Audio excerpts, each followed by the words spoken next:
Hello and welcome to the Trail and Adventure Motorbike Podcast with me, Clive Barber, and my good mate, Noel Tom. For the days when you can't ride your bike, there's always the Trail and Adventure Motorbike Podcast.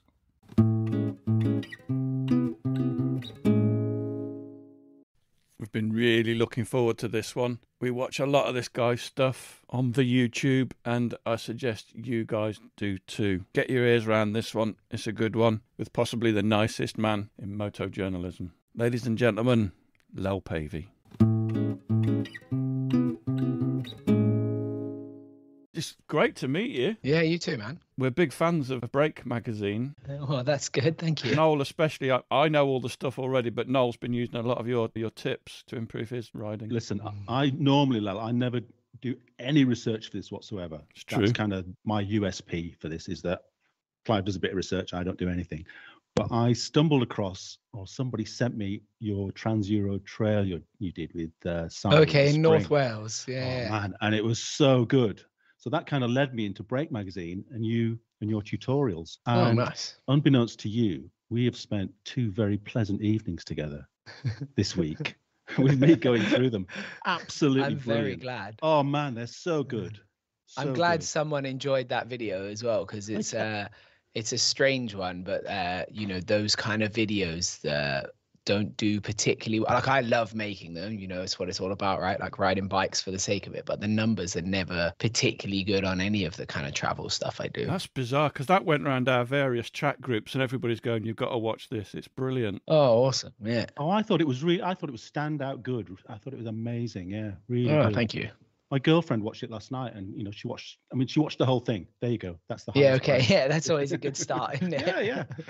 Yeah, she loved it. So that didn't get a lot of. I don't think so. I can check, but I would have thought it would have been, somewhere in the region of 25,000 views since it came out, which is like not insignificant, is it? You don't want to 25,000 people is still a lot of people, but in the grand scheme of YouTube and the videos that I make, I would have kind of said that was at the lower end, really. Well, I found it by accident, and when I went to search it out again yesterday to show Ashley, I did struggle to find it. Weirdly. Okay. It's one of those funny things, though, because if you'd put some kind of headline across it saying Wales turns out to be absolutely shit, you'd have probably got 500 million by now. Yeah, probably. Or just put like a half-naked girl on the thumbnail. Me and my girlfriend joke about that a lot because we make a few videos together, but I never, we never play that game. But I saw one come up in my suggested the other day, and it was a girl who had like a TE, a husky TE, but she was naked in the woods with just like really long hair. Oh, I know the one. 400,000 and like 400,000 views in like 3 days or something. Yeah, very shallow. It's got 22,000 views, but right. When you compare it to like made a video 18 months ago about how to do a U-turn, and that's got like 700,000. You would think most people that pass their test should know how to do a U-turn. Noel, did you watch that one? Because I've never seen you U-turn. I haven't watched that one yet. I spent a lot of time watching the trail braking one. Now, I do that a lot on the road, Llel. I discovered that trick years ago when I did my CBT to drag the front brake.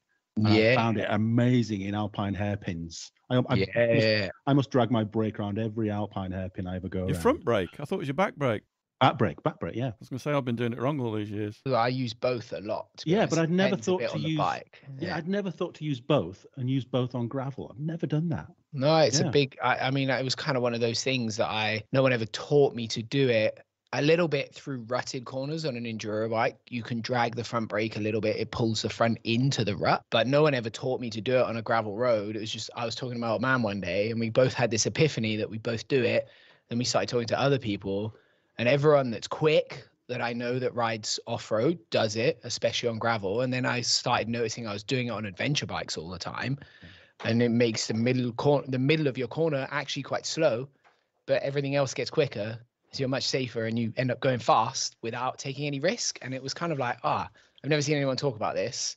We started teaching it at the school as well, a little bit, to people that are ready for it. It's kind of quite a complicated concept, but and I think it's transformative when you get your head around it off-road. It really changes your ability to enjoy and like flow through those gravel roads, Speaking of old men, let's get this out of the way now. Who is that old Australian bloke that always keeps photobombing you? That's a great question. I can't get rid of him. I keep trying, but he just keeps following me, keeps asking to hang out more. Yeah. As Dad's go, he is fairly cool, isn't he? Yeah, he's all right. Yeah, he's been a good influence with that sort of stuff for sure. No, we've got, we've had some amazing times doing that stuff as well over the years, and I definitely wouldn't have discovered the job that I do or the world that I live in without him. I suppose we should say who he is, really. It's Llel Pavey, 10 times Dakar competitor, 7-time finisher. 8 Oh, times. 8 now, sorry.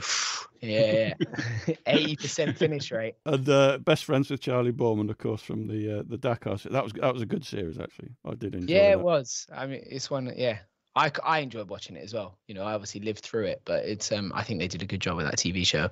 No one apart from probably Lyndon Poskett's ever come close to doing anything like that again. I think it was pretty ambitious at the time, and having tried to make stuff like that since, it's really hard. I bumped into your dad in the middle of Iceland. And it was really weird. Was this when he was filming a book, or? No, he wasn't. He was with a tour company running out of Reykjavik. Yeah. And it was just, I don't know, he was just part of this group, but I just woke up. I'd camped outside this hut right in the middle of Iceland, right in the epicenter of Iceland. And one guy from the group turned up early and sort of started chatting with him. And I was by myself and I hadn't sort of met anyone for days. And he just told me this group was coming and just mentioned that Simon was in it. And I was absolutely amazed because I sort of been introduced to Simon through TBM magazine, like way back in the late 90s. So it'd always been like quite a big figure to me. So it was just really thrilling just to meet him in the middle of nowhere like that. Yeah. He's one of only 2 people I've ever asked to have a photograph taken with. Who was the other one? Yeah. Who was the other?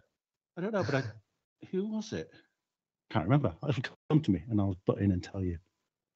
Yeah, who was it? I just thought this morning there's only been 2 people. Now I can't remember who the other one was. I'm trying to think. I've only ever done it once, and it was Graham. What's his face? Graham Trials Rider. Graham. What's his name? Jarvis. Graham Jarvis. Yeah, we ended up spending a weekend in Spain with him one time a few years ago. See, I didn't even ask for a photo with him, but I just remembered who it was. It was Dougie Lampkin, of course. It's all about trials, isn't it? That's a good one, though, isn't it? Dougie Lampkin. I'll probably ask for a photo with Dougie Lampkin. You spent the day with him, didn't you, on some training course? Yeah, that was funny. I've seen the photographs of that. That's hilarious. What was that like? Well, listen. Let me just tell the story because it is quite amusing. I turned up at this day with Dougie Lampkin, which was just unbelievable. And there's all these guys in vans, the usual thing, all these kind of builders vans and all these blokes on bikes with getting trials bikes out. And there's just loads of blokes. But there's also loads of 8-year-olds. And we all sort of get ready. And then they call us over and they ask us to just ride round in a circle. And him and his manager both have clipboards. And we ride. There's no obstacle. It's just ride round slowly in a circle, not balancing, there's no static sort of stuff. And we ride round in a circle. And then they say, right, we're going to put you into 2 groups, A and B. And they call out all these names, and straight away all the adults are going in on the right and all the kids are going on the left. And they get to my name and I'm on the left. And I am the only adult with the 8-year-olds. And I've been riding trial bikes for like 30 years. Since you were 8. And I'm like, what the fuck? What am I doing that they could spot immediately? He's with the 8-year-olds. And I said to the manager afterwards, why did you pick me out to go with the 8-year-old? I mean, it's been great. I've had a great day. And he said, I can just tell. It was just your stance. It was my stance on the bike that gave it away. Yeah.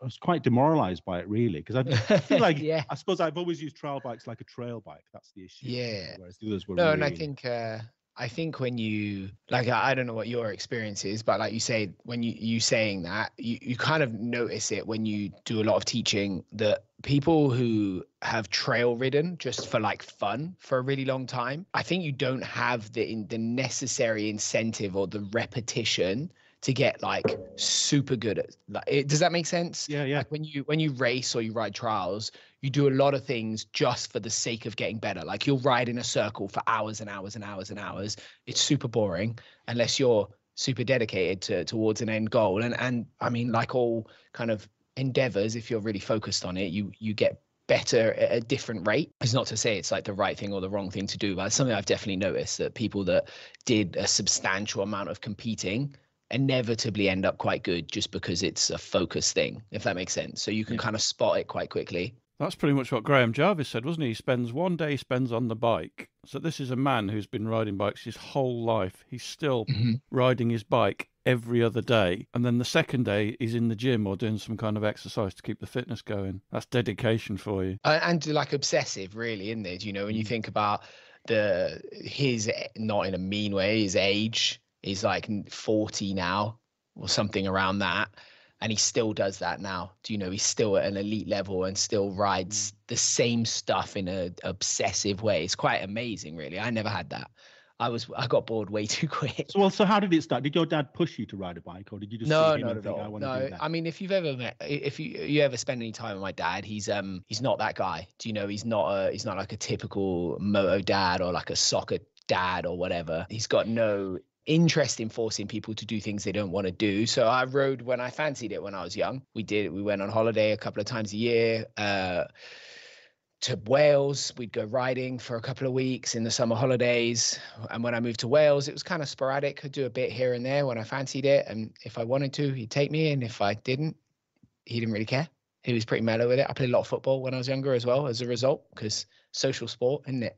Like, none of my mates in school rode dirt bikes or anything. So I always wanted to spend time with my friends. So I played a lot of football and computer games and rode bikes occasionally. And then kind of when I was probably 16, 17, I was like, I really want to see if I can actually be fast at this, because I haven't done any. I started just going practicing on my own. We were really lucky where I grew up. There's a piece of illegal but very accepted piece of land to ride on. I'm sure a lot of people that live in Wales have got one of those, you know.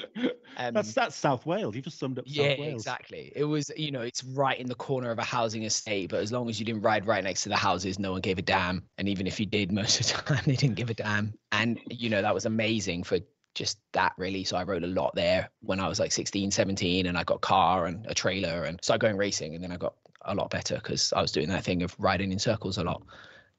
but as a 10-year-old, did you have a tiny little bike? Yeah. So I started riding when I was 3. So I got my first kind of dirt bike at 3.5, a little Pee-wee 50. Just ambled around some fields in Wales for a couple of weeks. And then I think I had my dad ran a youth project, which was basically, it was exactly that. Kids who are in trouble with the law but interested in motorbikes or mechanics. It was a youth project for people in that position, really. So, you know, South London has a vast community of people, and there's always people in trouble with stuff. And there was a lot of kids where I grew up in London stealing bikes and riding them around flat out. So it was kind of a way to channel that energy into something that might actually be productive for them and they might be interested in. So I kind of, there was always bikes there that I kind of mucked in with and just rode around on and pulled apart and forgot how to put back together because I was 8. and did that run for a while, and was it quite successful? I think it's only just shut down, in the last year.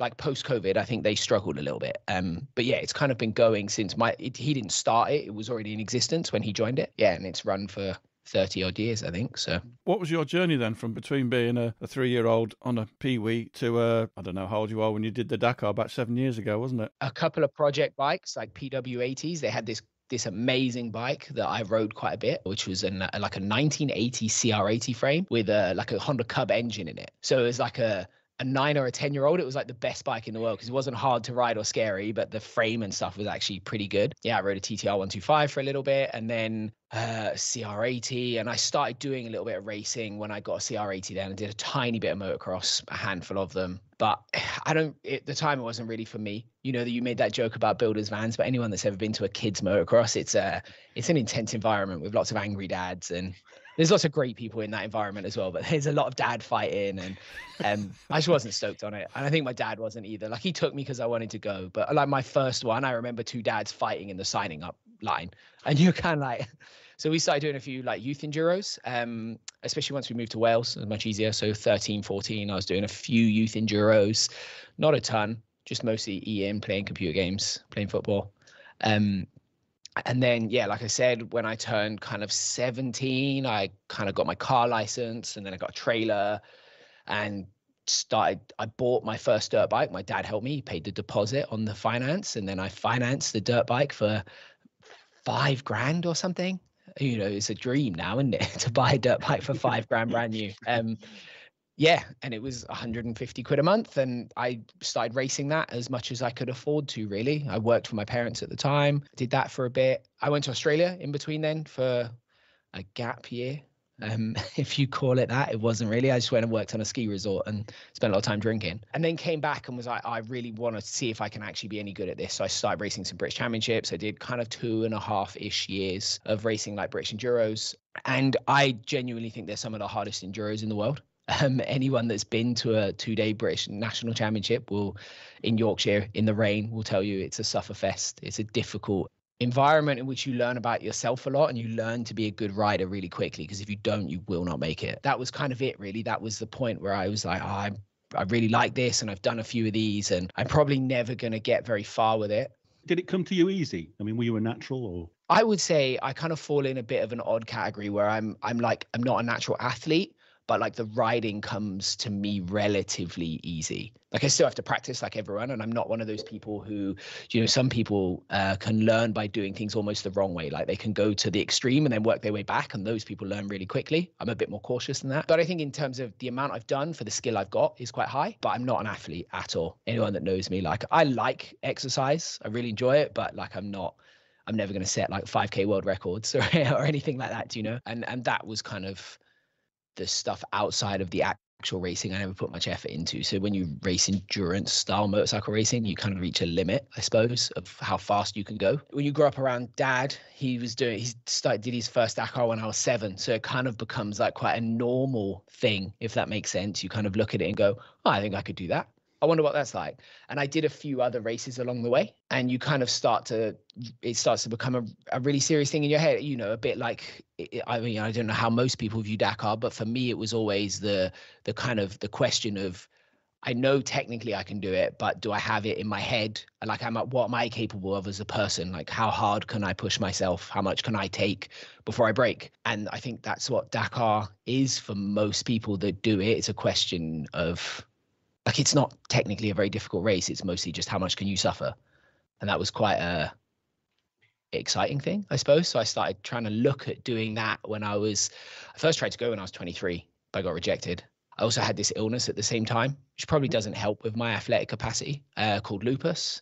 So I was diagnosed when I was 20, something like that, 19, 20, which is quite debilitating. At the start, it was very debilitating. It's fine now. It's very much under control. So that kind of meant that when I got rejected from that race, I wasn't able to go the next year. I was in no fit shape. I was pretty ill. Was that just times that meant you were rejected? No, it was, so when they first started bringing in the you can come, you can't come style rules, that was about when I first applied, was like the first year really that they did that, or one of the first years. They didn't have a structure for it. Like now they have a really exact structure. You do this race and you finish, you can come. Back then it was very much, you wrote a CV and you said, I've done all these races, please let me come. And it's very arbitrary, I suppose is the right word. So like if you've only raced French national championships, Dakar is run by a French organization. If you'd only raced French national championships, I guarantee you would have got an entry. But in their mind, the British national championship is not important because it's not the French one or the Italian one. Bloody French. And so it just came down to, they decided no, basically. They said no. And when they said no, I actually, at the same time, they had this competition going on. And in hindsight, it's one of the coolest things I've ever done. But I had no idea at the time. I was pretty just like head in the sand, like running forwards, hoping to get somewhere. They had this competition where there was 2 events that you could enter. And if you were the fastest rookie, you would get a free entry to Dakar. And I was like, awesome. And one of them was in Morocco. And I was like, the chances of me winning that are 1 in 1,000. There's going to be someone quick there from Spain or Italy. And there was one in China. And I was like, the chances of me being the fastest guy in China are probably 1 in 10. There's a good shot that the market is not going to be as deep. I was wrong. There was one guy that was super quick. But it was it's just a long story, but it was an amazing experience. I went and did this race in China. It didn't really cost me any money, which is insane. And it was awesome life experience, but I didn't win. Basically. I mean, what were the logistics of that? How did you didn't take a bike to China? No, I did not take a bike to China. I did that thing that I don't know if other people do this. I sent an email and I said, can I do this thing? And I got an email back in really poorly written English. No, it's not like a slight on the person that wrote it, but she didn't really speak English.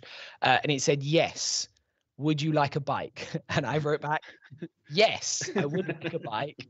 What do I need to do? And she said, fill out this form, which was in Chinese, not very helpful, and come on this date, basically. And I did. I bought a flight and I turned up and they picked me up from the airport. And yeah, they gave me a bike, which was dangerous, but it was a bike and it went forwards. And what kind of bike?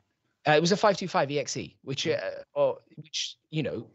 is a great bike, but we have I've said a lot there. We have a lot of experience. Like as an industry in the West, we've been riding dirt bikes an extremely long time. We have a lot of knowledge about how to set them up and what's safe and what's dangerous. And if you don't know, you can ask someone, because there's always someone. You can just phone someone who knows someone and solve those problems. And they don't have that in China. They have no experience of this really, or not 10 years ago, they didn't. And so I turned up and this 525 had a mecha system kit on it, which was a really common rally kit at the time. It's fine, but they did nothing to the suspension. So they added 40 kilos to a stock enduro bike and then pointed it into the desert, which I think is pretty dangerous. And it felt pretty dangerous. And then the setup, they all of the riders on the team, I was on a team with 2 other guys. They were both really short. So their solution to this was to push the forks as far through the clamps as they would go. And because they had bar risers on, they were that far through the clamps and then just wind the rear spring up as stiff as it would go. And it was, the desert is a different thing. Like if you go trail riding on that, you can live with it, but the desert is really dangerous. It's full of holes. And so it was pretty sketchy to ride. I mean, I'm never going to moan about the opportunity I was given. It was amazing, but the bike was dangerous. There's no doubt about it. I remember phoning my dad and being like, you will not believe. I sent him a picture. I've probably still got it somewhere. You will not believe what has just happened. And there's lots of little things like that on the mecha system bike, because it was still a carburetor. You needed a fuel pump from the rear tank to get all of the fuel out of it, because beyond a certain point, it just runs out of fuel, even though you've got 5 liters left or something. And there was one stage where at the start, they went, you might run out of fuel today. And I went, what do you mean might? And they went, you will run out of fuel today. I was like, what am I meant to do with this information? I just didn't tell me, to be honest, So yeah, I got 170 kilometers and it ran out just like they said it would. And next 40 Ks, every 2 kilometers, I had to stop, put the bike on the side stand, tip it over, fill the carburetor up just enough that it would go and ride till the carburetor ran out, stop and do that again and again and again and again, because no one had thought to buy a £5 fuel pump.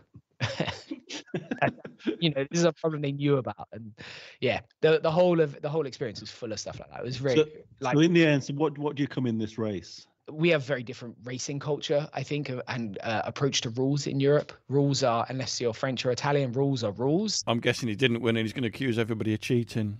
No. So on before the prologue, they came up to me and they'd never seen it. There was no one else in the race that was as young as me. I was the youngest person probably by a decade.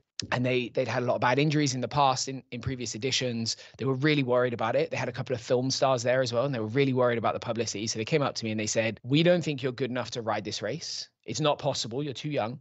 We're going to give you a test on the prologue. We want you to we don't want to see you do anything dangerous. So basically what they said is, if you go out and try and win, we're not going to let you ride. So I went out and I rode super slow. I came 12th or something like that. There's 40 bikes. They let me ride the first day and I did 2 things that don't happen in China. One, I rode a relatively good enduro pace, not dangerous at all, super safe. And the 2, I read the road book. You would not believe, and this is quite common in rallies actually, people don't read the road book. There was people riding in every direction you could imagine. No one knew where they were. And I finished second. And I was 20 minutes behind the guy that won.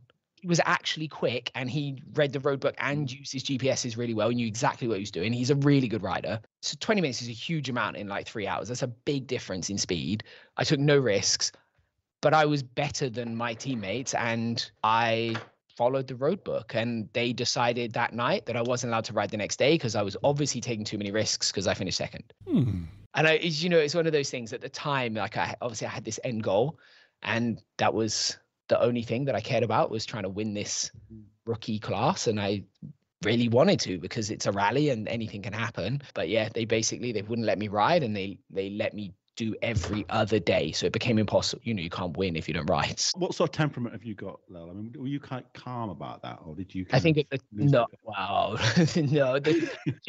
I think I'm pretty mellow, but at that point in time, I was not okay. I was furious, but because the point of going, in hindsight, the point of going should have been to have this incredible experience in this far off place, doing this thing that most people will never get to do, see a part of China that I think I would never go to otherwise. It's very difficult to go there even now, but that wasn't the goal. The goal was to go there to win a race. So when they took that away, I was like, this is insane. You can't just change the rules because you don't like what's going on. That's not how racing works. But in China, that is how racing works.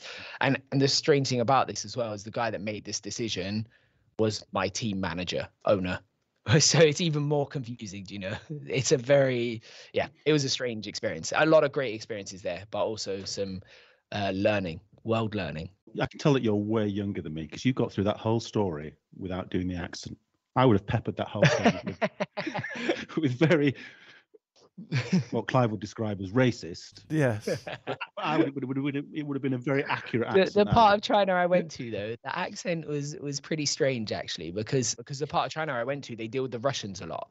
So most people didn't speak great English, but they spoke really good Russian. They had slightly mixed Russian Chinese accents, which is a very difficult thing to imitate. I'm not going to do a great job of that. So no, I've kind of really lost track of time. So the Dakar that you took part in was the South American Dakar. Correct. Yeah. So 2015, I think it moved to Saudi in 18, 2.5 years after that trip to China then. Did you do a massive amount of preparation for it with riding, fitness, or were you riding enough that you perhaps didn't need to? Yeah, so I didn't actually ride that much that year. So I rode Romaniacs that year in the summer, and then I didn't touch a bike that much, sporadically up until probably a month before the start. And then a month out, I rode probably 15 of the 30 days beforehand. I rode a lot, but I did a lot of training beforehand, a lot, more than I've ever done in my life, for sure. I was definitely in pretty good shape when I went there, actually. Just running. I was pretty into CrossFit at the time, so I was doing a lot of CrossFit, cycling on road bike, and I didn't know anything about training. I just went flat out all the time, which sucked. but yeah, you inevitably end up in pretty good shape, and I'm glad I did because it was tough. Did you enjoy it? Did you enjoy the experience? I loved Did you enjoy it. the riding? Yeah. Yeah. The Dakar I did. I was very lucky that the terrain in South America is incredible. It's such a varied place that no 2 days were the same. The scenery is incredible. Some of the riding it's probably 5 days in that race. It were 5 of the best days I've ever had on a bike. And for sure, there's days that are super difficult. You question your life choices. You feel sick. You're tired. You're beat up. You're hurt. But sometimes, even when you're feeling like that, riding a bike is an incredible thing to do. And just, unbelievable. I loved it. There was definitely days where I was just riding along and this is unbelievable. And I would never be here. I would never find this place if I just came here and rode around on an adventure bike. It wouldn't happen. So that was life experience, really. Would you do it again, given the finance and the wherewithal to do it? I think at this point, probably not. I think something pretty big would have to change I'm not interested in going to Saudi. It doesn't excite me. Like when I watch it on the TV, it doesn't really look exciting. I think it's, in hindsight, kind of quite a selfish thing to do. Does that make sense? I think you should do selfish things in your life and you should absolutely enjoy them and you should live your life to the max, but it's super hard on everyone else. Like a couple of my mates have been since, and I found that really difficult, and I'm not even like their partner or their mum. Do you know, like my mate Sai went and it's stressful as hell. Every day you're just watching, hoping that they don't do something dumb, end up in a helicopter. So I think that weighs pretty heavy on me as well. Like I wouldn't want to necessarily take that risk and put other people in like a bunch of stress over that. And also you have to commit a year of your life. Like it's like any big thing. You have to say, this year, whatever my work is goes to one side, whatever else I want to do goes to one side. We're going to do this motorbike race. I would probably say not at this point. Like I'd rather do other things, and I'm not that interested in riding in Saudi, if that makes sense. So there's plenty of other rallies that excite me and like I think looks super fun. But the other thing with Dakar as well is that whole process of it being a year, it's a lot of stress, man. Like there's way more low stress fun to have on a motorbike that you can do with your mates. There's other rallies you can do that are almost no stress. You just turn up, you ride around, you have a beer, you have a great time, you go home. They cost you $3,000 instead of 100. So it kind of, when you weigh all those things up, I'm really glad I did it, and I would never not repeat that again. But I think probably I won't do it again. I'd rather go ride a bike across the States or somewhere kind of exotic or make cool videos at the moment. Anyway, do you have a photo in your house of you in the Dakar? In the house? No. In the garage, yes. For sure, the garage is slowly, and my girlfriend sat next to me, and she's helped me a little bit with this, but the garage is slowly becoming like a bit of a shrine to all things motorbike. So I've worked pretty hard on it recently. Is it a press picture that you managed to get hold of? What's it look like? I've got one of my road books mounted up there. I've got the medal is actually right behind the camera here. And then, yeah, just some photos, my bib from that year as well. Just, yeah, press photos from there, really. There's one I really like, but it's only I think it's from the first stage, but I only like it because it's like actually in terms of magazine stuff, it's a good shot. I just jump in a railway bridge. It's kind of boring, but I think it looks really cool. Yeah, everything's like clean and pristine and not destroyed yet. And I don't look like I've been dragged for a washing machine for a week. So throughout all of this, are you riding other kinds of motorcycles or are you completely dedicated to rally bikes? No, not at all. I mean, when you go to Dakar, your rally bike is really expensive. So, and it's kind of expensive to maintain and fix again to be ready for the start. So I only rode it twice before I went. I just rode enduro bikes. I rode a lot of GSs as well. Like I taught at the school all year and I rode a few other adventure bikes. But yeah, for the most part, I didn't really ride it. Can we go back to Brake Magazine? Tell us what Brake Magazine is, because I know it's a variety of things. It's not just a YouTube channel. There's far more to it than that. Do you want to tell us a little bit about it? Yeah, well, I think mostly actually now it probably really is just a YouTube channel. Like once upon a time, it was a grand idea so I was a motorcycle journalist and tester and photographer, kind of like a blend of the three. From about 21, 22, I went full time, just doing motorbike journalist stuff, reviewing bikes, going to races, taking photos, writing reports. Around 2014, the dirt bike side of that just collapsed. Like it was, like I'm sure you remember, TBM disappeared. I was doing a bit of work for another one called Moto X. That was gone. And then there was really only overseas stuff. And the overseas stuff was quite sporadic. It paid really well, but it was really sporadic. So it was very difficult to continue to see making a living out of that. And then I sat in California with my mate Chris Northover from Bike World. Yeah, we just went on holiday. We planned to go and do the Baja, realized none of us could afford it and just went on holiday instead.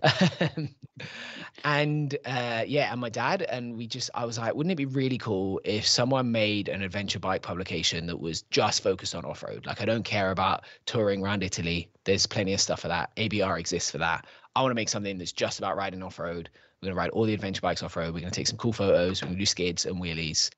So I kind of built a test website, and the original plan was to build a website that was essentially the same thing, like the magazine content we've always loved, like long form content, quite well written, detailed, thoughtful, but just put it on a website and make the website better than existing websites, make it prettier. Because I don't know about you, but I've been quite design inspired my whole life. So I really liked surfing magazines, and like F1 magazine was always really progressive. They kind of had a little bit of a cleaner aesthetic, and I wanted to bring that to adventure bikes really and say, here's a website where we can take this thing we do that's really pretty and I think really cool, put really big photos on the website and give it some really good words. So I built a test website and it kind of went well. I think we had like 5,000 hits the first month, which was great. I was like, oh, wow, okay, well, 5,000 in a month, that's 25%, or no, that's terrible maths. Don't worry about the maths. We'll let it in afterwards. Let's go. Yeah, it's like 10% of Bike Magazine in the first month. Wonderful. So I wrote almost exclusively until 2018. I think I made 5 videos or something, but I didn't know anything about making videos. I just knew about taking photos and writing. I did it till then, and I started to notice that it wasn't getting any bigger. Like we were kind of getting to 15 to 20,000 readers a month on a really consistent basis, but I really struggled to get it any bigger. I went, I'm going to make a video. I'm going to make a tutorial video. And I think if you can go back and probably still find the first one. It's how to turn a bike around in a tight place on the side stand. It's something that I've been doing for years without really thinking about it. And we were in Australia at the time on one of my old man's trips. And so I got Neil and Si up in the morning. I was like, will you guys come and hold my camera for me? I'm going to go and film this video. I spent a minute explaining this and it did super well. That's the point here, is it did super well. Not on YouTube. I think even now it's probably got no views on YouTube, but on Facebook it did 60,000 views in 4 days. And I was like, wow, this is incredible. Why have I not been doing this for the last 3 years? And so I started making more, and I started making some vlogs because I just wanted to learn how to film. So I just kept doing them and doing them and doing them while we were in Australia. I probably didn't sleep more than 5 hours for 2 weeks, and then hit a brick wall and stopped making vlogs because they're really hard. I'm trying to find it now. Yeah, I can't find the video. But yeah, the point is that went really well. And I was like, okay, well, this is a better way and I can see some growth, and maybe I just have to get okay with it. And yeah, I started making some more videos on a regular basis. There's a Mini Tip Monday was born. I started making a lot more of those. I think we're probably up to 50 episodes of Mini Tip Monday now, and started filming bike reviews, and they do super well. And you've got 158 videos altogether on your channel, which is Brake Magazine on YouTube. 75,000 subscribers. You're doing all right, aren't you? Yeah, we're doing all right. Yeah, we could do with a little bit more consistency. Yeah, but yeah, it's going well, and it's paying bills, which is amazing. Thanks to I've got one particularly good sponsor, kit sponsor in Llel. Yeah, that makes a big difference as well. Do you know, they've been amazing. So. Well, we're trying to get some sponsors, but they're all put off by Noel, really. It's like, well, unless it's like a flat cap salesman or a axe seller, chainsaw. I've had a few of those over the years as well. I get regular emails. Do you want to advertise my very crap product that no one cares about? One of the reasons we've been really keen to talk to you, because the quality of your videos, and it's interesting you talk about the design, is incredible. The standard is massively good. Thank you. Yeah, it's superb. I think you're great on camera, Llel. I think it's so good at it. But yeah, the videos look great, and the instruction is really good, because actually that's what I do for a living. I teach for a living. I'm a corporate training whore, and I recommend to everybody that's listening to go to the Brake. If you haven't discovered them already, there's a massive amount of brilliant content. Yeah, absolutely. There for you. Even something as simple as walking your bike. Do you remember doing that one? Yeah, I do. Yeah, Ducati Multistrada. Yeah, how could this possibly be a video? But it's actually like that thing about no throttle. It's like, oh yeah, that's a really obvious idea. Just use the clutch and then it's not going to run away from you. Picking up your bike, spin turns, donuts, roadbook use, standing position, wheeling, setup. It's all there. It's good stuff. I think I've also, at this point, I've got to say thank you to my parents, really. Like they run the BMW off-road school in the UK, and I wouldn't know any of that stuff without them, really. Do you know, that's stuff that they figured out a long time ago that I then started teaching there in 2000, 10 years ago, 12 years ago now. I've been teaching at the school. So,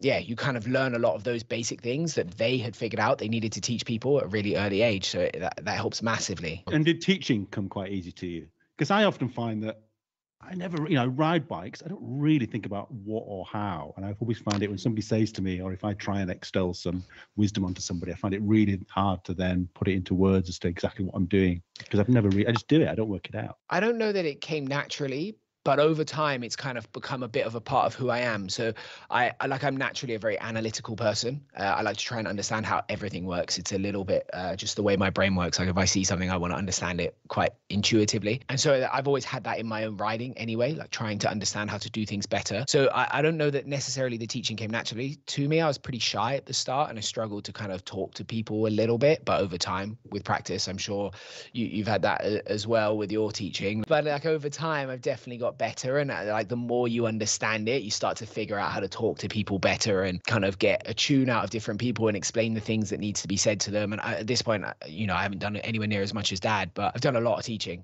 I've kind of done 25 days of probably more schools every year for the last 12 years. And because I think about it, and also we're very lucky at the off-road school, we have a group of instructors who are also very much like me. They're super analytical people. We spend so much time talking about how we can understand and teach things better and what we're actually trying to do.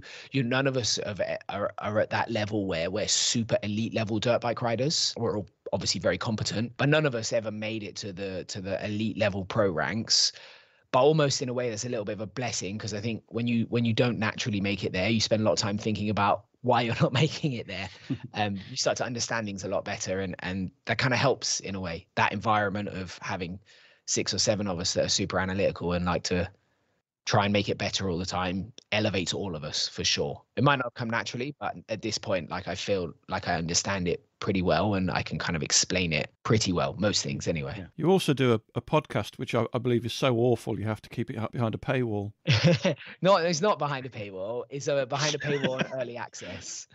You can find it if you go and look on any of the normal podcast platforms. I believe at one point last year we were number 2 motorcycle podcast in Thailand. So you have got some competition.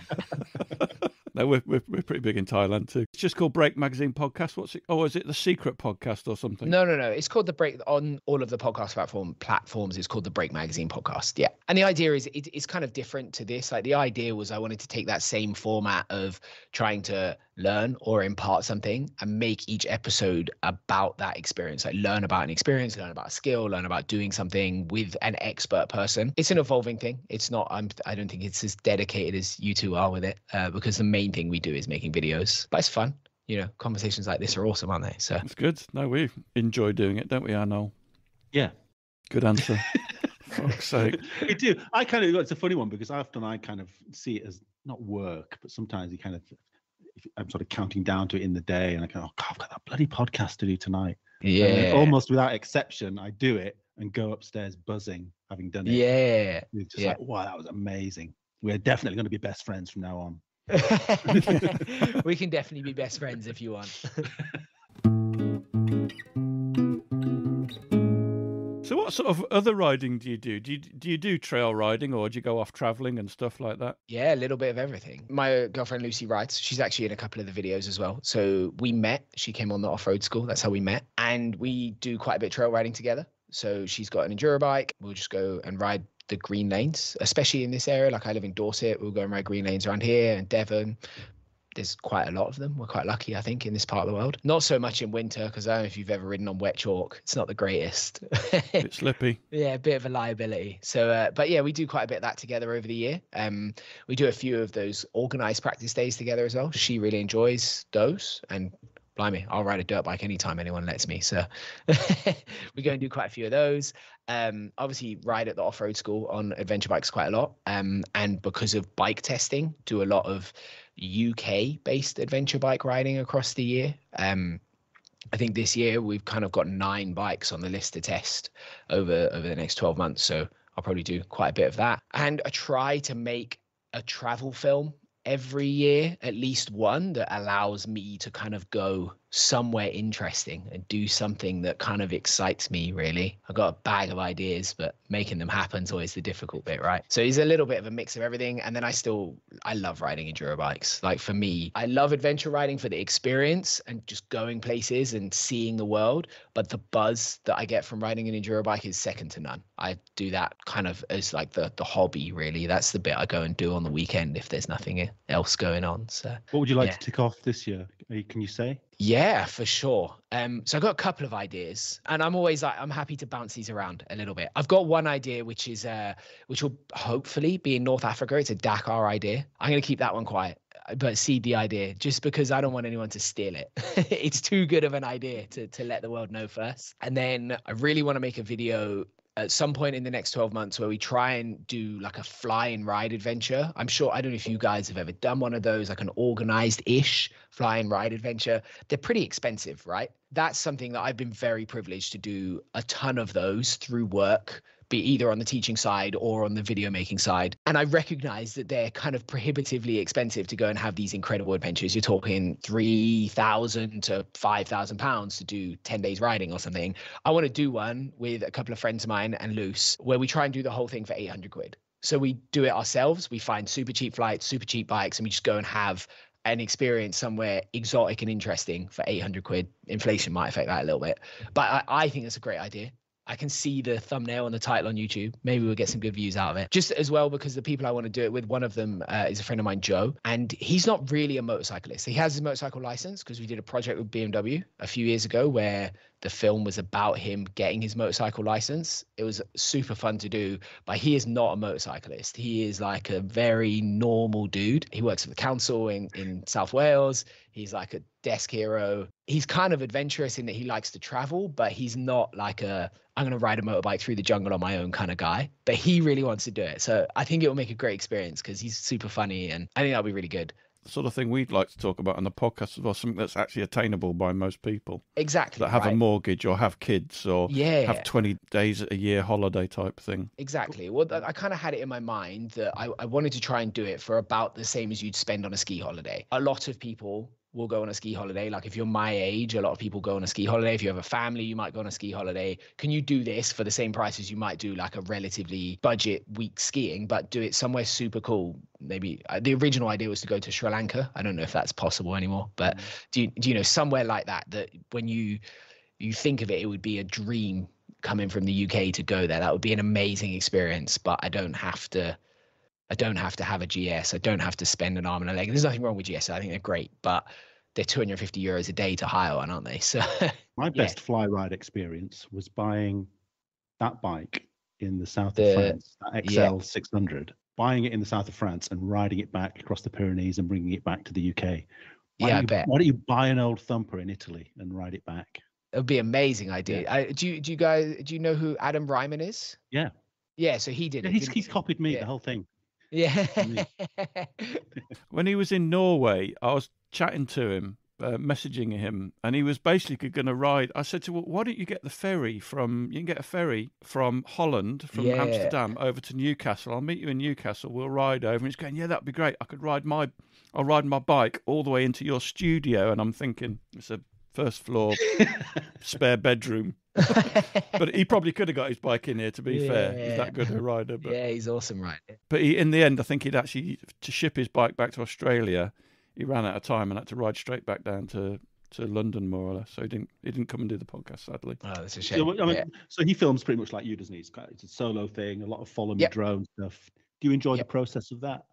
Yeah, I do. Yeah, a lot. Well, do you actually film on your own? Yeah, a 50-50. I mean, I'm sure if you watch some of the videos, especially the reviews, the kind of quality of the filming is impossible to achieve on your own. Like there's a limit to what you can do. I don't know if most people care about this, but I kind of have that drive to always make it look a little bit better. Like if it was up to me, it would look like Top Gear.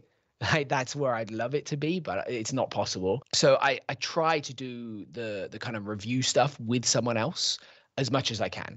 There's a lot of stuff I film of myself. Like you said, I use the drone to track where I can. A little bit sketchy in the UK, wherever there's trees, it's got a magnet for them. So it likes to get stuck in a tree. I film more than I would probably like on a GoPro. I also use, I've got like an older DJI Osmo, which is like a gimbal with a camera built in.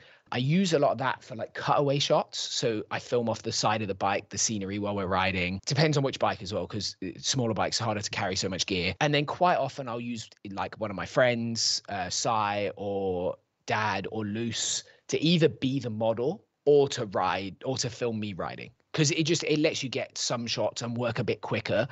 I don't know if you have ever tried to film anything of yourself riding, but as soon as you put a camera down, push the button, go back, and you do that cycle again and again, like I'm sure other guys have talked about this, like Lyndon and stuff, that is a slow process. Like you make very little distance in a day when you film like that. I try to always have someone help if I can. Sometimes it's not possible, but yeah. I'll say we've got a friend who we make one film a year with him, and there's like 6 of us go on these trips. So there must be about 12 cameras altogether. So the amount of footage he gets is not great quality, but no, but there's it helps, a lot of it. You know, when you've got multiple angles, it really helps. And that's the trickiest bit really is all of that stuff.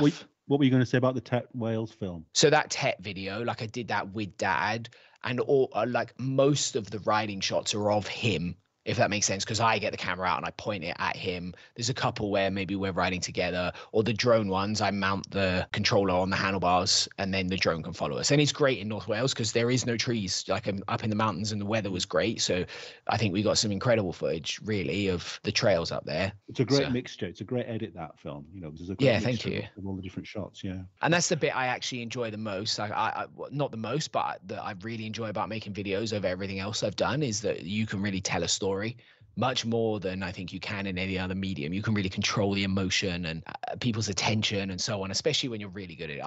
I always compare myself not to motorcyclists so much. I think motorcycle media, there's only a few channels that I look at where I think they're really high level. Fort9 is one of them. I'm sure you've seen. Unbelievable. Absolutely brilliant. Yeah. Incredible. Like world-class filmmaking. Like I genuinely believe that. I kind of look to things outside of this industry quite a lot just for the quality of editing and how good they are at that. There's a lot to be learned, if that makes sense. Yeah. Like I think Fort9 is the peak, and then the gap from Fort9 to everyone else is pretty substantial in terms of storytelling and editing. And what about that Ollie Moto one? Do you like him?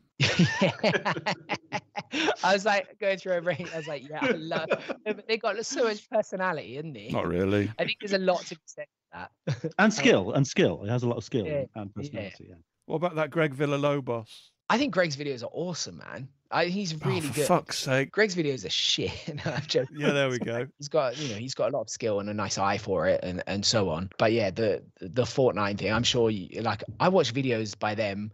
I don't give a damn about, I've watched everything they do. I watch just because it's going to be good, even if the subject matter is something I don't care about. Yeah, I think they have this incredible collaborative talent, if that makes sense. Greg's got an amazing cast of characters. That's what makes his film so entertaining. Yeah, it's definitely the characters. Yeah. You guys you were at ABR this year. Yeah. That was a bit that surprised me most about Ryan from Fortnite, was that the character he plays in his videos is significantly more arrogant and outgoing than he seems to be in real life. Like, he's a much more humble, kind of thoughtful guy, if that makes sense. It was quite nice to see, actually, because sometimes I find like he says things that on a personal level grate a little bit. Like, I think, I don't know, I agree with that. But then, when you see him in real life and the interviews and stuff, he just came across like such a nice guy. Did you get to speak to him at ABR? Not really. No, I fanned out and went and said, hi, I like your YouTube channel. And he went, oh, I'm going to go hang out with my wife now. Weirdo. Yeah, that was it. My favorite bit from ABR is that I had a bike on the Yamaha stand this year. It was my project bike from last year. And some of the videos I made, they were playing on the big screen. And for 2/3 of his interview on the big screen, my face was there. Just on repeat in the background.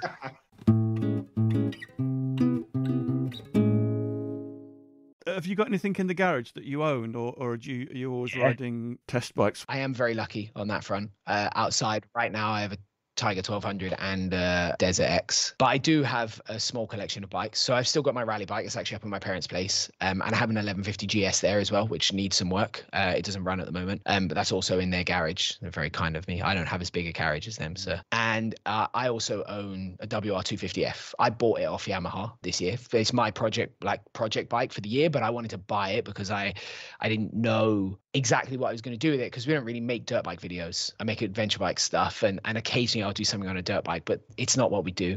So I didn't want to ask for a press bike for a year and then do one video with it. It seemed a little bit seemed like a waste of their budget, really. Not very fair. So yeah, I bought it off them. Is the rally bike the bike you've owned for the longest time? No, actually the GS is. So it was a gift from my parents when I was for my 21st birthday. It was 2001 model 1150 GS, but it's never run. So it's kind of sat. It's a very first world problem. It is sat there as an ornament in the corner of their garage. It's a really cool bike. They bought it off. Have you heard of Globebusters? Kevin and Julius. Yeah. It was a guy that worked for them. It was his bike.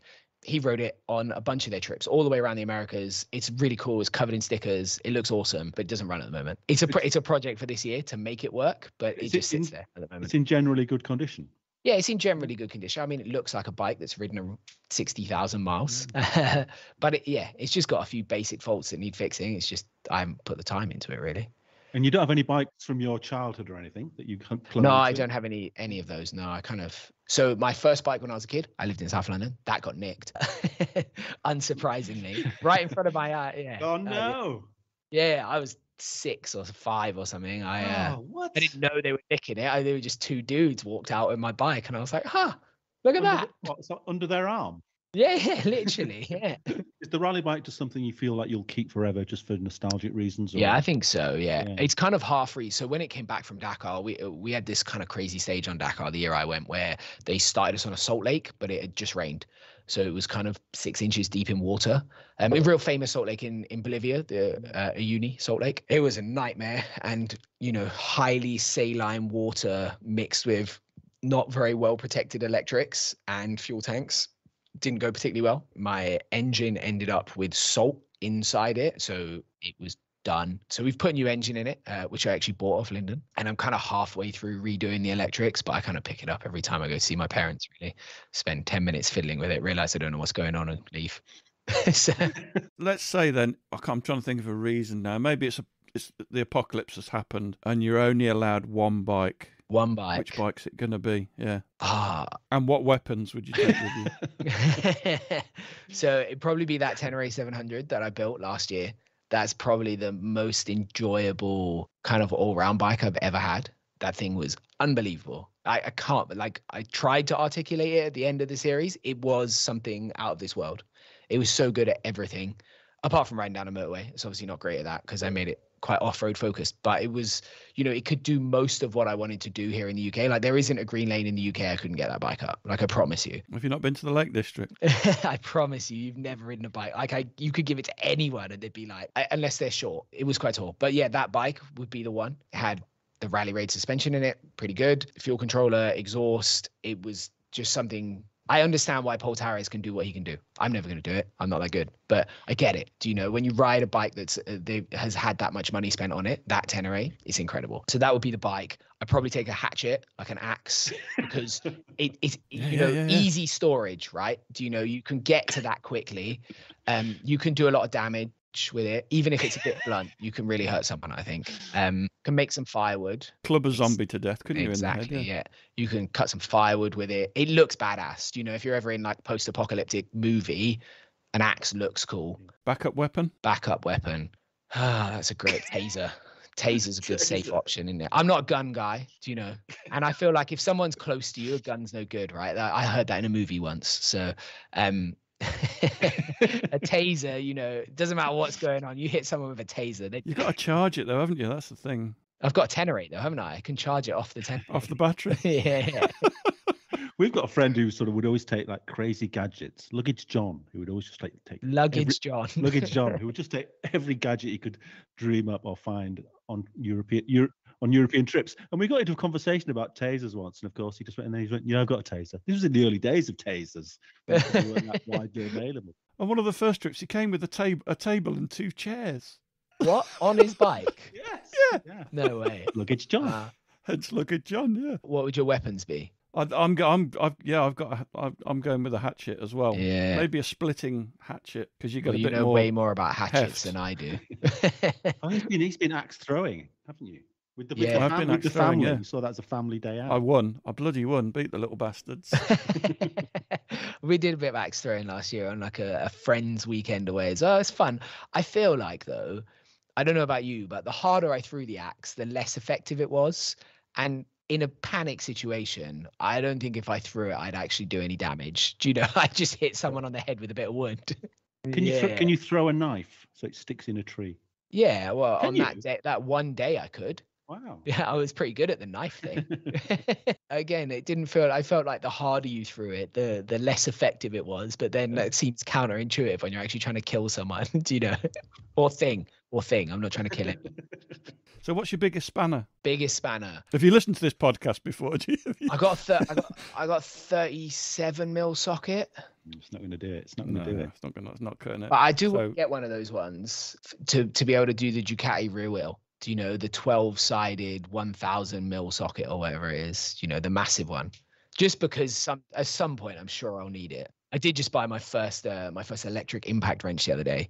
That was a life-changing moment. Man, it's a good day. Good. I'm sure many people that listen to this podcast are much further down the line.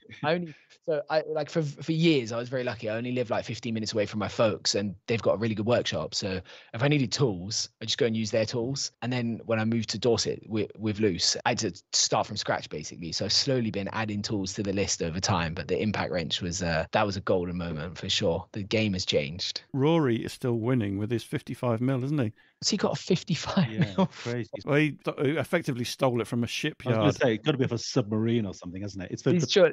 Tell me he's got it on the wall. There's nothing unless he's replacing the swing armor. It's Varadero he's got in it. That's right. Yeah. He's just keeping it for the apocalypse. Well, there's also one of the Adams who works for Jador he's making our trophies for us. They've just bought out a 60 mil. 60 mil spanner. What would you can only dream. Yeah, exactly.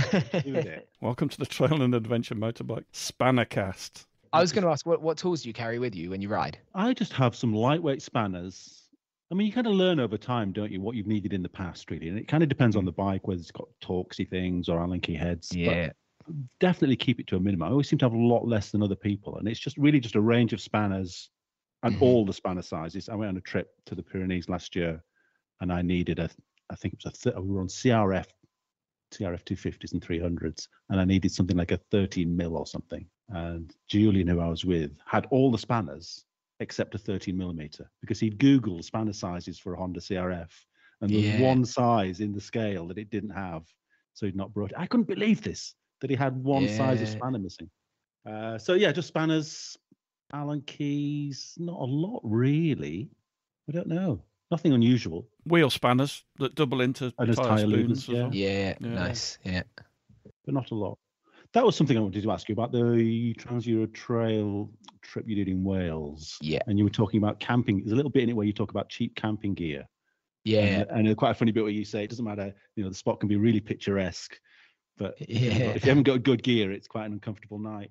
What were the things you learnt on that trip? How did you find your gear? We were super unlucky. We went bank holiday weekend in August when we filmed that, and it was super cold at night for no reason. It was 4 or 5 degrees, and I only had the 10-liter Kriegers on it because I was a bit hesitant to go any bigger. I don't think dirt bikes handle that well when you put a lot of weight on them. So I was like, okay, we'll try and go really light, and see what that experience is like. The first time we filmed that video, actually, I did it with my dad and Sai, and neither of them had any luggage. So I carried everything. I took a sleeping bag, but I was like, there's only one of us that's got any luggage space, so I'm going to take a tarp, not a tent, which was a shit idea. Austin Vince, you are wrong. You are wrong. It's a lovely idea, isn't it? But the reality of it is, I'm sure it's great in the woods, but we camped on a hillside and it was grim. It was so cold. It actually, it created like a venturi of wind through the tarp. It was freezing cold. After that, I was kind of like, okay, I had this big kind of regular sort of size sleeping bag. So I went a little bit the other way, and I was like, I want to try and get everything in the panniers so that just the tent can go on the back mud guard. So I bought a 30 quid sleeping bag that was claimed to be ultra light but super warm. I think it said something like good for 6 degrees, and I was skeptical. I paid $29.99 for it, and it was shit. It was so bad. My old man didn't take a sleeping bag. I think he just took one of those silk liners. Oh god. Because he wasn't sure. He was as warm as I was. He took a silk and he was singing to me every night. I think it's one of those things, like, it's really hard with camping gear. Like, it's fine if you're going camping in the car or on a big bike. You've got a bit of space, haven't you?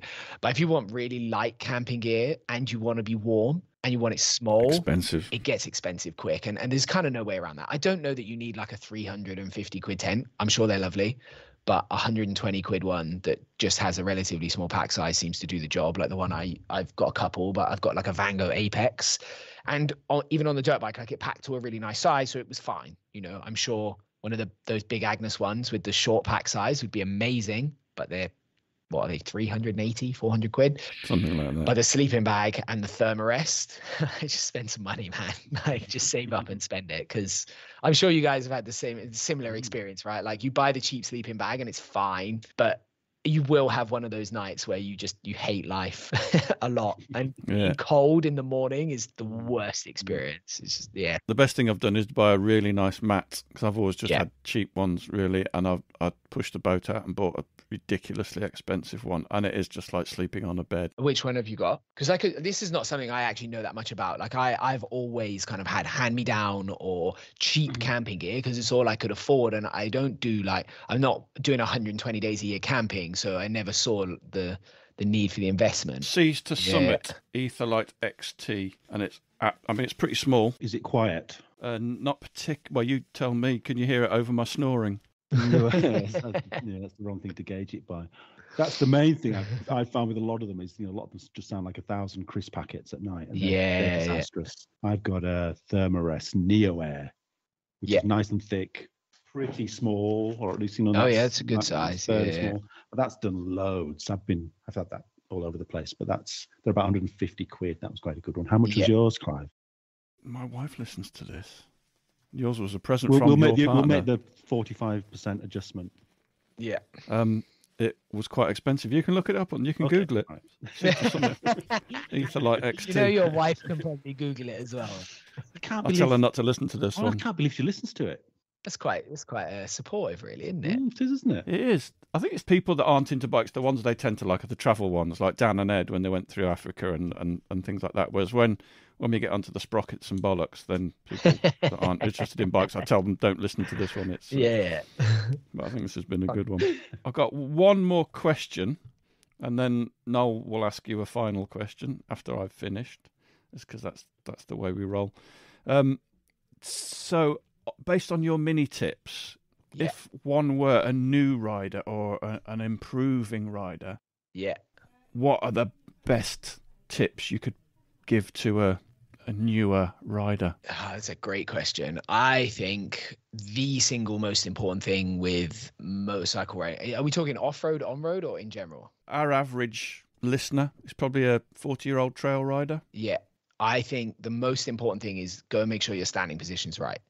Like, and when I say right, I don't mean kind of in the ballpark. Like, it needs to be absolutely dialed in, because if your standing position's off, you're always off balance. And if you're always off balance, you cannot do anything to the level that it can be done. So if you watch, we were talking about Graham earlier, when you watch him ride, his balance is unbelievable, but it's because his position is so exact and the same again and again. And I watch a lot of Supercross, which is like stadium motocross racing. The guys who are very much at the top, it's because their riding position is immaculate. And when your riding position is immaculate, you can learn to do anything. Like, the sky is the limit. Like, when I make mistakes in my own riding, 99% of the time, it's because I was slightly off balance. And so you really need to work on the detail of that. Your feet need to be in the right position. Your weight through your feet needs to be in the right position. The way your legs move and your hips move needs to be good. And then when you start to get that stuff ready, you'll see incredible improvement in your riding really quickly. Like, when I started to work on that stuff in my own riding, my riding went through the roof. It's unbelievable how much importance that has. So the three videos that I would say are probably the most important: the basic standing position one, the advanced standing position one, and there's one on riding one-handed. I think it's the single best drill you can do for your riding in terms of fixing that, improving that on a regular basis, and teaching at the school as well. It's almost always the limit. Even, we talk about clutch control or braking or vision. You can't do any of that stuff well if your riding position's bad. You can't. When it gets difficult, you'll start pulling on the clutch because you're off balance and you can't separate clutch control and your balance and so on. It's kind of a circle, and it all starts with being in a good position. There's a brilliant quote from a guy called Ryan Hughes, really famous motocross rider, has some tutorial videos online, but he says, if you start in a good position, you'll end up in a good position. If you start in a bad position, you'll end up in a bad one. And I think he's 100% right. Brilliant. Well, we'll post some links to those. That's pretty much word for word what Dougie said to me and all the 8-year-olds that day. Yeah, I bet. Yeah. The one other thing that I think goes in that equation, and I think this is much more important for street focused riders than they realize, clutch control is super important.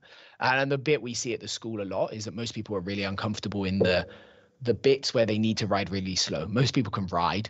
If you go on an open road, you obviously have spectrums of how good they are, but most people can ride a twisty mountain road pretty comfortably. But you get to a car park and you see a lot of people struggle. I'm sure you notice it yourselves as well. You get to a difficult car park, there's someone in the group that's just having a hard time with it. And a lot of that comes from just understanding a bit of clutch control, really. There's some good drills for that as well. So I was doing that today. I went on a really wet trail ride today. Yeah. Quite often, sort of as we're getting ready to go, if I'm waiting for someone, I'll just try and turn my bike in both directions, ride my bike in both directions on full lock. Yeah, I just do that to kill time. But it's a great little, that's my little warm-up exercise. It's just to try and turn on full lock in both directions, which is easy on some bikes or easier on some bikes than others, really. Yeah, for sure. But I think it's amazing skill. It's one of those things. Teaching at the school, we do this exercise where we place 4 cones out. It's called Circle in the Square. Very inventive name. Great name. And the idea is you do a circle in the square. The square's 5 paces by 5 paces on a GS. It's roughly 1.5 car park spaces wide. I mean, I've been very lucky because I teach that lesson. I've probably done 10,000 laps of it. And because of that, I'm so damn comfortable doing U-turns that it's made the rest of my life unbelievably easy. You know, you need to turn around anywhere. I feel incredibly comfortable doing it, and I can't recommend riding in a circle to make your life easier enough, really. And is that a tighter turn than the GS would turn if it was, say, vertical? Do you need to be on the edge of the tyre to do it? Right. No, not at all. No, it's just one of those things that I think most people don't go through that experience you just described. Some people obviously do, but most people don't practice that. Once they start riding, the riding is always going somewhere. You know, they use the clutch to stop at the traffic lights, to pull away from the traffic lights. They never think about that process at all. And so you never kind of have any development there, because you just do it as like a clutch in, clutch out, clutch in, clutch out. When I come to a car park, I'll try and do a U-turn. Maybe I'll back up with both feet down. I'll kind of muddle through it, and then it's done. The stress is over. I'll go and have a coffee. Whereas when you know, there's nothing wrong with that. Like, it's not a judgment. It's just like an observation of how most people ride motorbikes. It comes back to that thing of, if you ride in circles a lot, you get really good at riding in circles. And yeah, I think it's an amazing thing to practice for your riding. A massive thanks to Noel's new best friend, Llel Pavey. Awesome stuff. I seriously recommend his instructional videos, which are available on YouTube under Brake Magazine. So go and search those out and just watch all of them. In fact, all of his content is awesome. It's probably some of the best out there, so give it a good watch. He's also got a podcast, you know, it's okay, I suppose. No, it's really good. And again, as he pointed out, it's available on all good podcast websites. A bit like ours, really. Final point, if you haven't voted in the TAMP Podcast 2023 awards, please do so. We really appreciate your input, and I think everybody else will too, so we can identify the best camping mats, the best tents, the best sleeping bags. It's all really good stuff. There is a link on our Instagram page, and also I mentioned it frequently on our Facebook page, so go and have a look there and you'll be able to find the link. All right, thanks a million. See you next week.